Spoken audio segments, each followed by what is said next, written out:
You get angry at small things because your mind has been trained to react, not to understand. You've spent years letting every little irritation pull you, control you, and shape your mood. A misplaced comment, a rude message, someone cutting you off in traffic. Suddenly your whole day feels ruined. But the truth is, these things don't have real power over you. They only have the power you give them. When anger rises, it often comes from a place inside you that reacts before you have even understood what is happening. Something small happens, a comment, a delay, a mistake, and your mind jumps forward without stopping. You don't pause. You don't observe. You simply react. This instant reaction gives anger the perfect doorway to enter. It doesn't need logic or reflection. It grows in the space where thought is missing. When you react instantly, you allow your emotions to lead you instead of your reason. And this is where small, unimportant things begin to feel larger than they are. If you watch yourself closely, you'll notice that anger doesn't come from the thing itself. It comes from the story you build around it. Someone cuts you off in traffic and your mind instantly reacts with, "How dare they?" Someone interrupts you and you think, "They don't respect me." A small inconvenience becomes a personal attack. But if you slow down your reaction, even for a moment, you start to see how exaggerated these stories are. When you pause, the mind has enough time to separate what actually happened from what you imagined happened. The habit of reacting instantly is something the mind learns over time, often without you noticing. It becomes automatic, and anything automatic becomes dangerous when it controls your emotions. Think of anger like a spark. A spark itself is harmless, but when you throw it onto dry leaves, it becomes a fire. Your instant reaction is the dry leaves. When you slow down and observe instead of reacting, you remove the fuel. The spark dies before it becomes a fire. Pausing does not mean weakness. It does not mean you suppress what you feel. It means you give yourself the space to understand your own mind. In that space, everything changes. Suddenly, you see that most things you get angry about are not worth your peace. A long line, a spilled drink, a rude look, an unexpected problem. These things cannot truly harm you unless you let them. When you pause, you see them as they are, small interruptions, not threats. Your reaction is the only thing you ever truly control. You may not control how others behave or what the world throws at you, but you can control the meaning you attach to it. When you pause before reacting, your mind becomes clearer. You start to notice that the world is not attacking you, it is simply being the world. Some people will be selfish. Some things will go wrong. Some days will not go as you planned. These truths are not personal, they are universal. The calm person understands this and saves their energy for things that matter. Pausing before reacting also teaches you about yourself. It shows you your triggers, your insecurities, your expectations. Instead of being pulled around by your emotions, you begin to understand them. You learn that anger often hides something deeper: fear, pride, impatience. When you pause, you allow these hidden layers to come into view. You can question your emotions instead of obeying them. You can ask yourself whether the thing you're reacting to is truly meaningful, or just an irritation that will not matter in a day, or even an hour. The person who learns to pause becomes stronger than the person who reacts instantly. Strength is not in shouting, exploding, or proving a point. Strength is in mastering your own impulses. By pausing, you give yourself the gift of clarity, and clarity is the foundation of peace. Most of the things that make you angry are not actually powerful on their own. They only feel powerful because you feed them with your attention. A small inconvenience becomes a storm when you stare at it, replay it, and attach meaning to it. Someone says something careless, and instead of letting it pass, you hold it tightly in your mind, turning it into something bigger and heavier. The truth is, many of the things that disturb your peace are only as strong as the space you give them inside you. Without your attention, they fade. Without your reaction, they collapse. Think about the last time you got angry at something small. Maybe someone replied rudely. Maybe something didn't go your way. Maybe a tiny mistake ruined a moment. Now imagine if you had simply looked at it, shrugged, and moved on. Would it still have had power? Would it still have controlled your mood for hours? Most likely not. The problem was never the event. It was how long you allowed it to live in your mind. Every second you think about a small irritation, you water it. You help it grow roots. You make it stronger than it ever deserved to be. Your attention is like sunlight. Whatever you shine it on grows. When you focus on a minor annoyance, the annoyance grows. When you focus on your peace grows. You always have a choice, even though it doesn't always feel like it. Your mind may be used to reacting quickly, but you can train it to shift attention where it truly matters. When something small happens, you can learn to ask yourself, is this worth my time? Is this worth my energy? Will this matter tomorrow? Most of the time, the honest answer is no. Small irritations only become large because you let them settle inside you. A comment becomes an insult only when you decide it was meant to harm you. A delay becomes an outrage only when you decide it shouldn't have happened. Most of life's annoyances come from expectations. You expect the world to behave a certain way. When it doesn't, you get angry. But you forget that the world isn't here to obey you. It moves on its own rhythm, and people act according to their own understanding. When you take things personally, you hand your power to situations that never cared about you in the first place. There is a kind of freedom that comes from not giving attention to the unimportant, the freedom of letting things pass, the freedom of walking away mentally even while you are physically present, the freedom of saying, "This does not deserve my peace." When you practice this, you notice something interesting. The things that used to irritate you lose their effect. They bounce off you because you no longer receive them. You build an inner space that small things can't enter. This doesn't mean you stop caring about anything. It means you learn to care selectively. You stop wasting emotional energy on what does not matter. You become someone who saves their strength for bigger things, meaningful things, things that actually shape your life. You start to feel lighter because you are no longer carrying unnecessary emotions. You start to feel calmer because your mind is no longer cluttered with reactions. It takes awareness to redirect your attention. It takes patience to not engage with every irritation. It takes wisdom to know what deserves your energy and what doesn't. But once you begin practicing this, you experience a powerful shift. You realize that most small things never had any real power. It was your focus that gave them life. When you take that focus back, you take your peace back. Anger grows in the gap between expectation and reality. Every time you expect the world to bend to your personal script, you create a trap for yourself. You expect people to be polite, so when someone is rude, you explode. You expect every plan to go smoothly, so when something delays you, you lose control. You expect life to unfold exactly the way you imagined, and when it doesn't, frustration rises like fire. But the world has never promised you a life without inconvenience. People have never promised you perfect behavior. Reality has never agreed to match your expectations. The only thing you truly control is how you respond when things do not go your way. When you accept this truth, something inside you begins to soften. You no longer feel personally attacked when life is imperfect. You stop believing that every inconvenience is a violation of your peace. You understand that sometimes things simply happen. Not for you or against you. They just happen because that is how life functions. When you let go of the belief that everything should align perfectly with your desires, you remove the fuel that feeds unnecessary anger. You begin to breathe easier because you are no longer fighting against the natural flow of life. Think about how often your anger comes from the belief, "This shouldn't have happened." But who decided that? Who promised you a smooth morning commute, or flawless communication, or perfect timing? The more rigid your expectations are, the easier it is for life to upset you. The more flexible your mindset, the harder it becomes for small disturbances to shake you. Flexibility is not weakness, it is strength. It is the ability to move with life instead of resisting it. You might think that lowering expectations means lowering standards, but it's not the same. Standards are about what you choose. Expectations are about what you demand from the world. Standards guide your own actions. Expectations try to control everyone else. When you shift your focus back to your own behavior, your emotional world becomes calmer. Instead of expecting people to act kindly, you choose to act kindly. Instead of expecting the day to cooperate, you choose to stay steady even when it doesn't. This approach gives you back your power. Imagine a tree in a storm.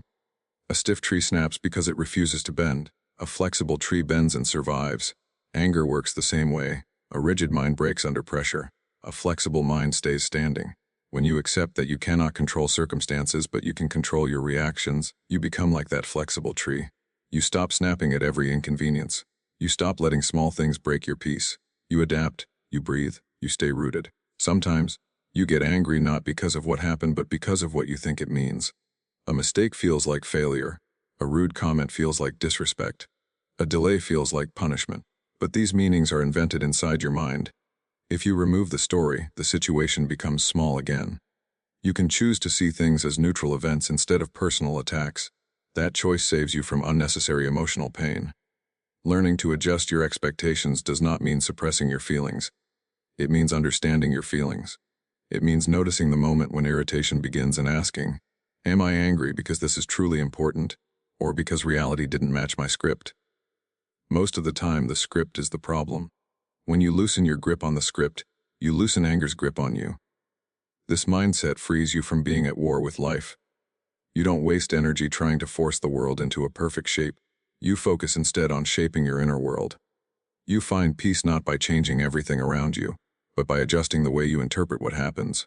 When you do that, anger at small things begins to fade because it no longer has a foundation to stand on. Calmness is often misunderstood. People think calmness means doing nothing, staying silent, or letting others walk over you. But true calmness is strength. It is the ability to stay grounded when everything around you tries to pull you into chaos.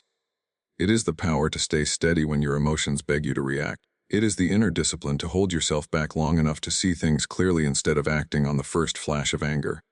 Anyone can shout, complain, or lose control. That is the easy path. Calmness is the harder path, the higher path, the path that requires mastery over yourself instead of attempting to control the world. When someone does something annoying, your mind reacts instantly. It pushes you to respond, to defend, to attack. But calmness gives you a pause, a small space where you choose your response instead of being ruled by impulse. That pause is powerful. It protects your peace, your dignity, and your clarity. Anger clouds your vision, calmness clears it. Anger makes you exaggerate problems.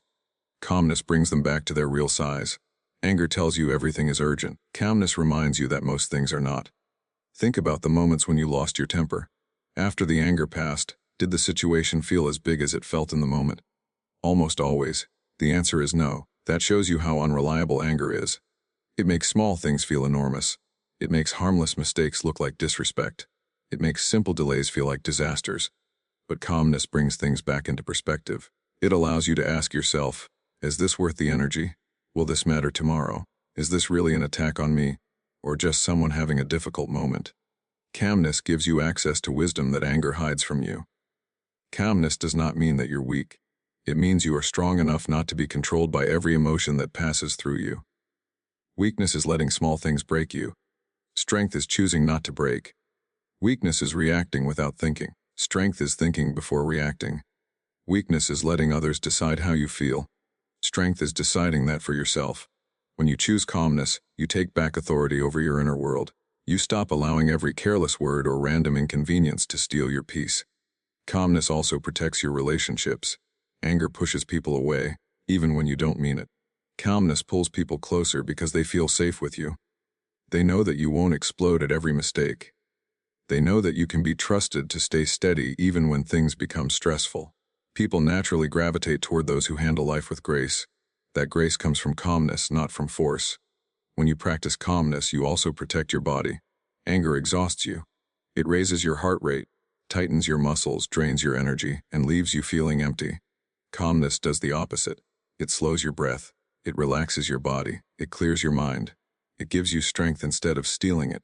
Calmness is not just an emotional skill, it is a physical shield. Imagine walking through your day with a calm mind.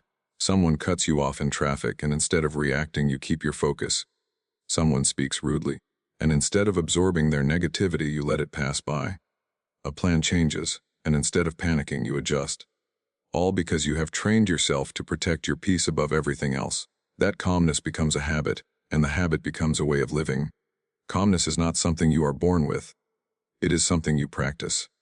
You build it every time you choose not to react. You strengthen it every time you take a breath before speaking. You sharpen it every time you decide that your peace is more valuable than winning an argument. Calmness is quiet power, the kind of power that transforms how you move through the world. It makes you wiser, steadier, and harder to shake. Most of the anger you feel comes from not knowing what truly deserves your energy. When everything feels important, every small irritation becomes a threat. But when you learn to separate what actually matters from what is simply noise, something inside you begins to change. You stop reacting to every disturbance. You stop letting every inconvenience pull you out of your center. You stop wasting your emotional strength on things that add no value to your life. The truth is, most of what angers you is not worth the time or attention you give it. It's not meaningful. It's not permanent. It's not even personal. It's just noise, background static that you've accidentally allowed to take up too much space in your mind. When you zoom out and look at your life from a wider perspective, You see how small many of your triggers truly are. That comment someone made in a bad mood. That driver who cut you off. That line that moved too slowly. That message someone forgot to respond to. These things feel huge in the moment because your focus is narrow. But when your focus widens, the weight drops. You start to ask yourself, will this matter next week? Will this matter in a year? Does this affect my character, my goals, my peace? Most of the time, the honest answer is no. But anger tricks you into believing that every irritation is a threat. It convinces you that you must respond immediately, that you must defend yourself, that you must react. But once you understand that noise is just noise, you no longer give it the same power. There is strength in choosing what deserves your reaction. Not everything deserves a response. Not everyone deserves a place in your mind. Some things are simply not worth stepping out of your calm for. When you treat every small annoyance as if it is serious, you drain yourself. You empty your patience on things that don't matter. You exhaust your emotional energy before the real challenges even arrive. But when you learn to classify things correctly, you conserve your inner strength for what truly requires it. You become selective, intentional, and steady. Think of your attention as a spotlight. Wherever you point it, that thing grows bigger. If you point it at every irritation, those irritations take over your day. But if you point it at what matters, your peace, your goals, your values, everything else fades into the background. The world doesn't become quieter, but your mind does. The noise doesn't disappear, but it loses its power over you. A big part of emotional maturity is understanding that not every discomfort needs to be fixed. Not every disagreement needs to be won. Not every flaw in others needs to be corrected. Sometimes the most powerful move is to let things be. To let people be human. To let situations unfold without forcing them. To allow life to be imperfect without making every imperfection an attack on your peace. This is not avoidance, it is wisdom. When you rise above the noise, you start to notice that your mind feels lighter. You feel less drained at the end of the day. Your patience grows naturally because it is no longer being consumed by unnecessary battles. Your focus sharpens because it is no longer scattered across meaningless irritations. You reclaim your energy for the things that deserve it: your growth, your relationships, your purpose, your inner balance. Imagine waking up with the awareness that only a tiny fraction of what happens today actually matters. Imagine letting the rest pass by like clouds. Imagine carrying yourself with the quiet confidence of someone who knows their peace is too valuable to waste. That is what happens when you separate what matters from what is just noise. You stop being controlled by small things because you no longer treat small things as big ones. Every moment between a trigger and your reaction is a doorway. Most people never notice this doorway because they respond automatically. Something annoys them, and before they even understand what happened, the anger is already in control. But there is always a space, however small, between what happens and how you choose to respond. Your entire emotional life changes the moment you learn how to widen that space. When you create even a few seconds of breathing room, you give yourself the chance to choose clarity over impulse, strength over frustration, wisdom over emotional chaos. That space is not just a pause, it is freedom. The trigger could be anything: someone's tone, a disrespectful message, a mistake, a delay, an unexpected situation. These things strike quickly. They catch you off guard. They push your mind into an instinctive reaction. But your reaction is not automatic unless you allow it to be. Your mind operates on patterns. If you always react fast, you train your brain to respond without thinking. If you practice pausing even for a moment, you train yourself to step outside the cycle. You teach your mind that you are the one in control. You stop letting emotions decide your behavior. Creating space does not mean suppressing your feelings. It means noticing them. It means catching the spark before it becomes a fire. It means saying to yourself, I feel anger rising, but I don't have to act on it. That simple awareness is powerful. It shifts you from being inside the emotion to observing it. You move from being controlled by your feelings to managing them. In that shift, your strength grows. Think of how many conflicts, arguments, and regrets could have been avoided if you had paused for just a few seconds. One deep breath, one moment of silence, one conscious decision not to rush. Anger needs speed. It needs you to react instantly. If you slow down even slightly, the anger loses its force. It no longer drives your actions. You regain authority over yourself. This space you create also allows your mind to consider what is actually happening. Sometimes, the thing that triggered you isn't even the real problem. It's your interpretation of it. You might think someone disrespected you when they were simply having a bad day. You might assume someone ignored you on purpose when they were overwhelmed. You might feel attacked when the situation had nothing to do with you. The space you create lets you ask better questions. Is this worth reacting to? Is this as serious as it feels? What's the wisest response? These questions clear the fog that anger creates. When you learn to pause, you also protect your relationships. Anger spoken immediately is rarely wise. Anger expressed after reflection is softer, clearer, and more fair. The space gives you time to choose your words instead of letting emotion choose them for you. You reduce harm. You reduce misunderstandings. You reduce the emotional damage that comes from acting too quickly. This space is also how you protect your own peace. Without it, your emotions will constantly push you. You'll be reactive, unstable, and easily triggered. With it, you become steady. You become unshakable. You become someone who responds intentionally instead of emotionally. This is one of the highest forms of personal power. Not the ability to control others, but the ability to control yourself. Imagine moving through life with the discipline to pause before reacting. Imagine how much calmer your days would feel. Imagine how much more respected you'd become because people know you don't lose control easily. Imagine how much energy you'd save by not letting every trigger dictate your mood. That pause creates a different version of you, a stronger version, a wiser version, a version of you who directs life instead of being dragged by it. This ability grows with practice. Every time you create space, the space gets bigger. Every time you catch yourself before reacting, your control becomes stronger. Every time you choose calmness over impulse, you reshape your emotional habits.